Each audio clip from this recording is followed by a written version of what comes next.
13 अगस्त 1972 रात के 12 बजे पाकिस्तान के रावलपिंडी शहर में एक भयानक तूफान आया हुआ था। आसमान में बिजली कड़क रही थी और बारिश इतनी तेज थी कि पास खड़ा आदमी भी दिखाई नहीं दे रहा था। लेकिन इस तूफान के बीच पाकिस्तान की सबसे safe jail Rawalpindi POW camp एकदम शांत थी। ऊंची दीवारें, उन पर कांटेदार तार और टॉवर्स पर मशीन गन्स के साथ खड़े गार्ड्स। यहां से भागना तो दूर, हिलना भी इम्पॉसिबल था। तभी सेल नंबर 4 के अंदर अंधेरे में कुछ हलचल हुई। 3 भारतीय पायलट जमीन पर आगे घिसट कर चल रहे थे। दिलीप पारुलकर ने धीरे से कहा, गैरी शोर मत करना, बाहर गार्ड बैठा है। तभी हरीश सिंह जी, जो तीसरे साथी थे, उनके पैरों में बहुत तेज दर्द हो रहा था, लेकिन उन्होंने अपनी चीख दबा ली। पारुलकर ने पूछा, हरीश, तुम ठीक हो? हरीश ने कांपती आवाज में कहा, मैं ठीक हूं सर, बस जल्दी चलो।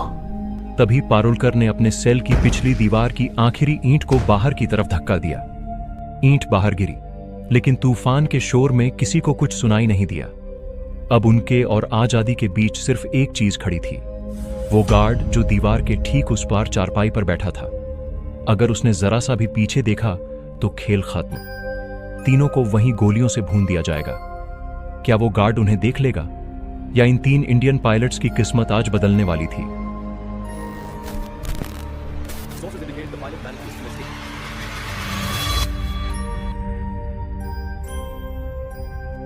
जेल की उस दीवार से भागने की कहानी शुरू हुई थी उस रात से ठीक 8 महीने पहले। तारीख थी 3 दिसंबर 1971। इंडिया और पाकिस्तान के बीच जंग छिड़ चुकी थी। उस वक्त पाकिस्तान के 2 हिस्से थे, वेस्ट पाकिस्तान और ईस्ट पाकिस्तान, जो आज बांग्लादेश है। वेस्ट पाकिस्तान की आर्मी ईस्ट पाकिस्तान के आम लोगों पर बेहद जुल्म कर रही थी। वहां लाखों बेगुनाह लोग मारे जा रहे थे। अपनी जान बचाने के लिए लाखों लोग अपना घर छोड़कर इंडिया भाग रहे थे। जब इंडिया ने इन लोगों की मदद करने का फैसला किया तो पाकिस्तान को बहुत गुस्सा आया और 3 दिसंबर की शाम को पाकिस्तान ने इंडिया के 11 एयरबेसेस पर अचानक हवाई हमले कर दिए। बस यहीं से इंडिया ने भी जंग का ऐलान कर दिया। जमीन पर इंडियन आर्मी आगे बढ़ रही थी, लेकिन आसमान में खतरा बहुत ज्यादा था। इसी जंग में 10 दिसंबर 1971 की सुबह पारुलकर अपने सुखोई 7 फाइटर जेट में थे। उनका टारगेट था पाकिस्तान के जफरवाल शहर का एक वॉच टावर, जहां से पाकिस्तानी फौज इंडियन प्लेन्स पर नजर रख रही थी। पारुलकर ने जैसे ही टावर पर हमला किया, नीचे से दुश्मन की तोपों ने फायरिंग शुरू कर दी। उस तोप का गोला सीधा उनके जेट पर लगा। प्लेन में आग लग गई। पारुलकर के पास सिर्फ एक रास्ता था, प्लेन से कूदना। उन्होंने बटन दबाया और पैराशूट के जरिए नीचे कूद गए। लेकिन जैसे ही वो जमीन पर गिरे, उनकी किस्मत ने उन्हें सीधे दुश्मन के इलाके में गिरा दिया। चारों तरफ से अल्लाहू अकबर के नारे गूंजने लगे। गांव वाले लाठी डंडे लेकर उन पर टूट पड़े। किसी ने उनकी वर्दी फाड़ी, किसी ने उन्हें लात घूंसों से मारा। पारुलकर वहीं बेहोश हो गए। वो शायद उस दिन मारे जाते, लेकिन तभी एक पाकिस्तानी सिपाही ने भीड़ को रोका। उसने चिल्लाकर कहा, रुको, इसे मारो मत, ये जिंदा हमारे ज्यादा काम का है। बेहोशी की हालत में उन्हें उठाया गया और एक अंधेरी कोठरी में डाल दिया गया। जब आंख खुली तो सामने एक पाकिस्तानी अफसर खड़ा था। उसने पारुलकर के मुंह पर कागज पेन मारा और चिल्लाया, आदमपुर एयरबेस का नक्शा बना अभी के अभी। दुश्मन का प्लान साफ था। वो हमारे एयरबेस की लोकेशन जानकर वहां बम गिराना चाहते थे। पारुलकर का शरीर टूट चुका था, उन्हें बहुत तेज दर्द हो रहा था, लेकिन वो डरे नहीं। उन्होंने मना किया तो उन्हें टॉर्चर किया गया। फिर उन्होंने एक चाल चली। उन्होंने अफसर को एक नक्शा बनाकर दिया। अफसर खुश होकर चला गया, लेकिन उसे पता नहीं था कि पारुलकर ने आदमपुर एयरबेस नहीं, बल्कि मुंबई एयरपोर्ट का नक्शा बना दिया था। जब अफसर को यह पता चला तो वो गुस्से से पागल हो गया। उसने सजा सुनाई, आज पूरी रात तुम खड़े रहोगे, अगर बैठे तो गोली मार दी जाएगी। पूरी रात पारुलकर एक कोने में खड़े रहे। पैर कांप रहे थे, लेकिन तभी पहरा दे रहे गार्ड को तरस आ गया। उसने धीरे से कहा, साहब, आप बैठ जाओ, जब कोई अफसर आएगा तो मैं खांस दूंगा, तब खड़े हो जाना। सिर्फ पारुलकर ही नहीं, बाकी साथियों की कहानी भी बहुत रोंगटे खड़े करने वाली थी। दूसरे जांबाज थे फ्लाइट लेफ्टिनेंट M. ग्रेवाल, जिन्हें सब प्यार से गैरी कहते थे। गैरी का मिशन बहुत खतरनाक था। वो पाकिस्तान के रफीकी एयरबेस को उड़ाने गए थे। जैसे ही उन्होंने वहां बम गिराए, दुश्मन की मिसाइल सीधा उनके प्लेन से जा टकराई। उनका प्लेन आग का गोला बन गया और उन्हें मजबूरन दुश्मन की जमीन पर पैराशूट से उतरना पड़ा। तीसरे पायलट थे हरीश सिंह जी। इनके साथ तो और भी बुरा हुआ।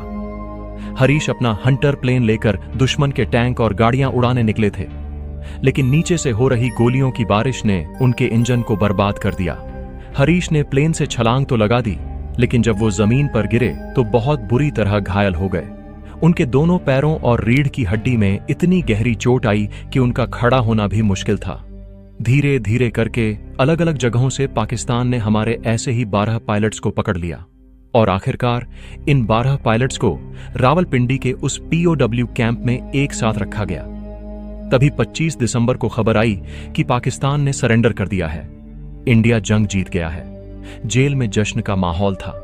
पारुलकर और उनके साथियों को लगा, बस अब हम घर जाने वाले हैं। लेकिन दिन बीते, हफ्ते बीते और फिर महीने बीत गए। कोई रिहाई नहीं हुई।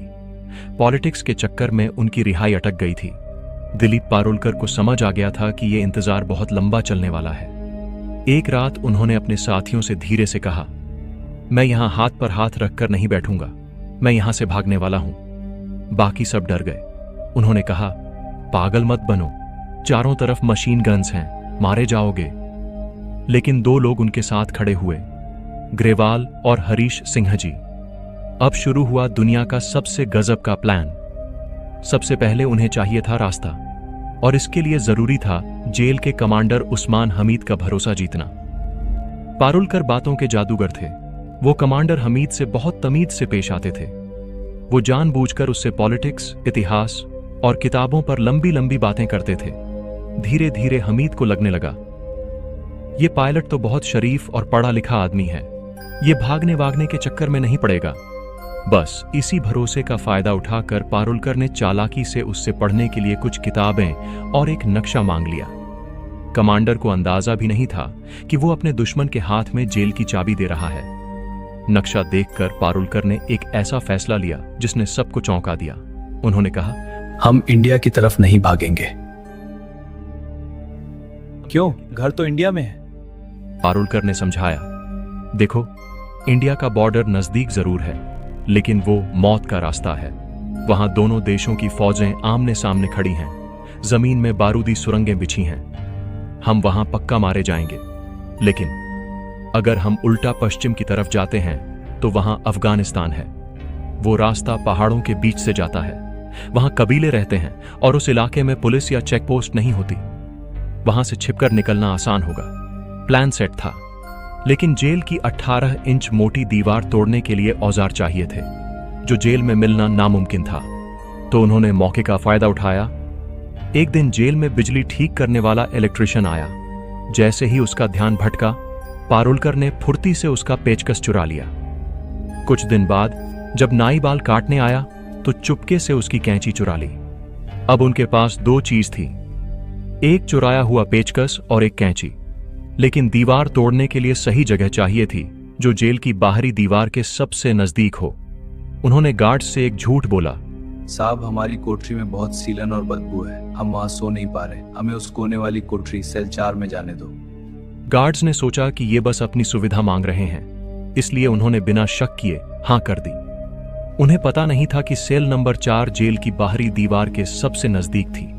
अब शुरू हुआ खुदाई का काम। हर रात 12 बजे के बाद जब जेल शांत हो जाती, ग्रेवाल चुपचाप बेड के नीचे घुस जाते। वो उसी पेचकस से दीवार में धीरे धीरे एक छोटा सा छेद करने की कोशिश करते, लेकिन इस आवाज को छिपाना जरूरी था। इसलिए जैसे ही नीचे खुदाई शुरू होती, ऊपर बैठे हरीश सिंह जी और पारुलकर जोर जोर से खांसने लगते या फिर आपस में ऊंची आवाज में बातें करना शुरू कर देते, ताकि पहरेदारों को शक न हो।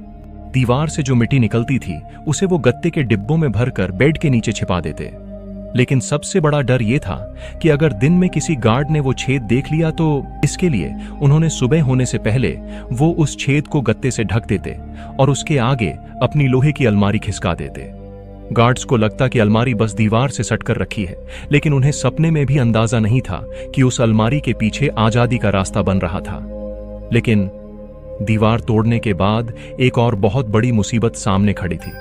अगर वो जेल से निकल भी गए तो आगे क्या? बाहर अनजान देश था, चारों तरफ सिर्फ रेगिस्तान और पहाड़ थे। ऐसे में सही रास्ता कैसे पता चलेगा? अगर दिशा भटक गए तो रेगिस्तान में ही मारे जाएंगे। उन्होंने कहीं से एक सुई और एक चुंबक का इंतजाम किया। उन्होंने सुई को चुंबक पर अच्छे से रगड़ा, जिससे उस सुई में भी चुंबक वाली पावर आ गई। फिर उन्होंने उस सुई को एक पेन के अंदर फिट कर दिया। अब वो सुई हमेशा नॉर्थ दिशा की तरफ घूम जाती थी। बस जेल के अंदर ही उनका अपना कंपास बनकर तैयार था। पूरे 8 महीने लग गए। वो हर रात थोड़ी थोड़ी करके दीवार खोदते रहे और फिर वो रात आ ही गई। 13 अगस्त 1972। उस रात बहुत तेज बारिश और तूफान था। यही वो मौका था जिसका वो इंतजार कर रहे थे, क्योंकि बारिश की आवाज में उनके भागने की आहट किसी को सुनाई नहीं देती। दीवार में इतना बड़ा छेद हो चुका था कि कोई भी इंसान उसमें से आसानी से बाहर निकल सके। बस आखिर में सिर्फ एक ईंट हटाना बाकी था, जिसे हटाते ही रास्ता खुल जाता। आखिरकार उन्होंने वो आखिरी ईंट धीरे से हटा दी। रास्ता खुल चुका था। सबसे पहले ग्रेवाल रेंगते हुए उस छेद से बाहर निकले। उनके पीछे हरीश सिंह जी, जिनके पैरों में बेइंतहा दर्द था, लेकिन आजादी के जुनून में उन्हें कुछ महसूस नहीं हो रहा था। और सबसे आखिर में निकले दिलीप पारुलकर। हैरानी की बात यह थी कि पहरा दे रहा गार्ड उनसे सिर्फ कुछ कदम दूर बैठा था, लेकिन बारिश इतनी तेज थी कि उसे भनक तक नहीं लगी कि उसके पीछे से 3 कैदी गायब हो चुके हैं। जेल की दीवार पार करते ही वो भागने लगे। उन्होंने जीटी रोड पकड़ी। वो जानते थे कि अगर सुबह तक बॉर्डर के पास नहीं पहुंचे तो पकड़े जाएंगे। रास्ते में उन्होंने एक बस रोकी जो पेशावर जा रही थी। कंडक्टर को शक न हो, इसलिए उन्होंने पंजाबी में बात की और टिकट ले ली। अगले दिन सुबह वो जमरूद पहुंच गए। यहां से अफगानिस्तान का बॉर्डर सिर्फ 8 किलोमीटर दूर था। सिर्फ 8 किलोमीटर। आजादी उनकी आंखों के सामने थी। लेकिन यहीं पर उनसे एक बहुत बड़ी गलती हो गई। उन्हें लगा कि वो ऐसे इलाके में आ गए हैं जहां पुलिस का कोई जोर नहीं चलता। वो बेफिक्र होकर एक टपरी पर चाय पीने और रास्ता पूछने रुक गए। किस्मत देखिए, वो चाय की टपरी तहसीलदार के ऑफिस के बिल्कुल पास थी। वहां मौजूद एक क्लर्क की नजर उन पर पड़ गई। उसे शक हुआ, क्योंकि वो आपस में धीरे धीरे बात कर रहे थे और उनकी भाषा वहां के पठानों जैसी नहीं थी। वो पास आया और कड़क आवाज में पूछा, तुम लोग कौन हो? अपना आईडी कार्ड दिखाओ। पारुलकर ने तुरंत दिमाग चलाया और पूरे कॉन्फिडेंस के साथ एक झूठ बोला, हम लोग पेशावर एयरबेस से हैं, लंडी कोटल जा रहे हैं थोड़ा आराम के लिए। उन्होंने सोचा कि एयरफोर्स का नाम सुनकर वो डर जाएगा, लेकिन वो क्लर्क बहुत चालाक निकला। उसने कहा, अगर एयरफोर्स से हो तो अपना वारंट या पास दिखाओ। अब वो फंस गए। उनके पास कोई आईडी, कोई पास नहीं था। पारुलकर ने रौब झाड़ने की कोशिश की, गुस्सा दिखाया, लेकिन क्लर्क ने तुरंत तहसीलदार को आवाज लगा दी। अगले ही पल चारों तरफ से पुलिस वाले और हथियारबंद गार्ड्स आ गए। उनकी बंदूकें सीधा पारुलकर और उनके साथियों की छाती पर तनी थीं। ग्रेवाल बहुत ताकतवर थे। उनका खून खौल उठा। वो लड़ने के लिए आगे बढ़ने ही वाले थे कि पारुलकर ने उनका हाथ पकड़ लिया।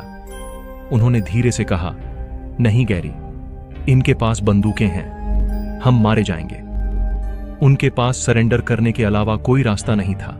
सोचिए, 8 महीने की मेहनत, 18 इंच मोटी दीवार खोदना और मंजिल से सिर्फ 8 किलोमीटर पहले सब खत्म। उन्हें गिरफ्तार कर लिया गया और हथकड़ियां पहना दी गईं। जब उन्हें वापस रावलपिंडी जेल लाया गया तो जेल कमांडर उस्मान हमीद अपना सिर पकड़कर बैठ गया। वो यकीन ही नहीं कर पा रहा था कि जिस पढ़े लिखे पारुलकर पर उसने भरोसा किया था, उसी ने उसे धोखा दिया और जेल तोड़कर भाग निकला। इस भागने का असर बाकी साथियों पर भी पड़ा। जेल में बचे बाकी 9 पायलट्स पर पहरा बहुत सख्त कर दिया गया। जेलर को डर था कि कहीं कोई और न भाग जाए। उनसे कड़ी पूछताछ की गई, लेकिन किसी ने भी अपने साथियों का साथ नहीं छोड़ा। उनकी हिम्मत की खबर पूरी दुनिया में फैल गई। पाकिस्तान सरकार पर दबाव बढ़ने लगा और आखिरकार 1 दिसंबर 1972 को वो दिन आया। पाकिस्तान के राष्ट्रपति ने भारतीय पीओडब्ल्यूज को रिहा करने का ऐलान कर दिया। सिर्फ पारुलकर, ग्रेवाल और हरीश ही नहीं, बल्कि वो सभी 12 पायलट्स एक साथ शान से सिर उठाए वाघा बॉर्डर पार करके अपने वतन अपने घर इंडिया वापस आए। यह कहानी सिर्फ जेल से भागने की नहीं थी, यह कहानी थी उस जिद की जो कहती है चाहे दीवार कितनी भी मोटी हो और दुश्मन कितना भी ताकतवर, एक भारतीय सैनिक कभी हार नहीं मानता। तो दोस्तों, यह थी 1971 की जंग के उन जांबाज हीरो की कहानी। दिलीप पारुलकर और उनके साथियों ने साबित कर दिया कि दुश्मन की जेल और लोहे की जंजीरें एक भारतीय फौजी के शरीर को कैद कर सकती हैं, लेकिन उसके हौसले को नहीं। भले ही वो बॉर्डर पार नहीं कर पाए, लेकिन उनकी इस कोशिश ने पाकिस्तान की सिक्योरिटी की धज्जियां उड़ा दी थीं। अगर आपको रियल हीरोज की यह अनसुनी कहानी पसंद आई तो वीडियो को लाइक जरूर करें, इसे अपने दोस्तों के साथ शेयर करें ताकि हर भारतीय को इस बहादुरी के बारे में पता चले।